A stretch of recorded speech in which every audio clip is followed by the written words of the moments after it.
ನಾಯಕ ನಿಖಿಲ್ ಕುಮಾರಸ್ವಾಮಿ ಅವರು ನಮ್ಮ ಜೊತೆ ಇದ್ದಾರೆ. ಇವತ್ತಿನ ಪ್ರತಿಭಟನೆಯಲ್ಲಿ 17 ಕಿಲೋಮೀಟರ್ ಇವತ್ತು ಪ್ರತಿಭಟನೆ ಸಾಗುತ್ತೆ. ನಮ್ಮ ಜೊತೆ ಮಾತಾಡೋದಕ್ಕೆ ನಿಖಿಲ್ ಕುಮಾರಸ್ವಾಮಿ ಅವರೇ ಇದ್ದಾರೆ. ಅವ್ರನ್ನ ಮಾತಾಡ್ತಾ ಹೋಗ್ತೀನಿ.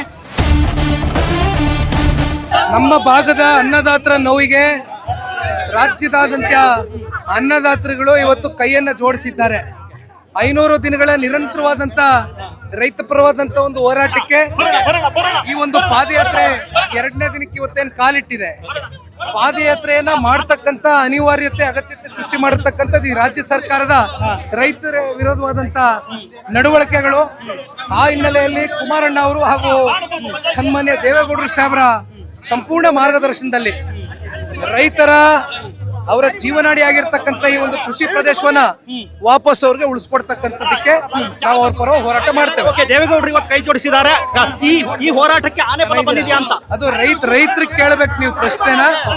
ದೇವೇಗೌಡರು ಯಾವಾಗ್ಲೂ ರೈತ ಪರವಾದಂತ ಚಳುವಳಿಯ ಮೂಲಕ ನಾಯಕತ್ವವನ್ನ ಈ ರಾಜ್ಯದಲ್ಲಿ ದೇಶದಲ್ಲಿ ಸ್ಥಾಪಿತಗೊಂಡಿದ್ದು. ಹಾಗಾಗಿ ರೈತರಿಗೆ ಸಂಪೂರ್ಣ ಆತ್ಮವಿಶ್ವಾಸ ಮತ್ತೆ ಭರವಸೆ ಸನ್ಮಾನ್ಯ ದೇವೇಗೌಡರ ಸಾಹೇಬರ ಮೇಲೆ. ಇದು ಜೆಡಿಎಸ್ ಹೋರಾಟದ ಹಾದಿ. ಬೆಂಗಳೂರಿನ ಹೈವೇಯಲ್ಲಿ ಜೆಡಿಎಸ್ ಈ ಹೋರಾಟವನ್ನು ನಡೆಸ್ತಾ ಇದೆ.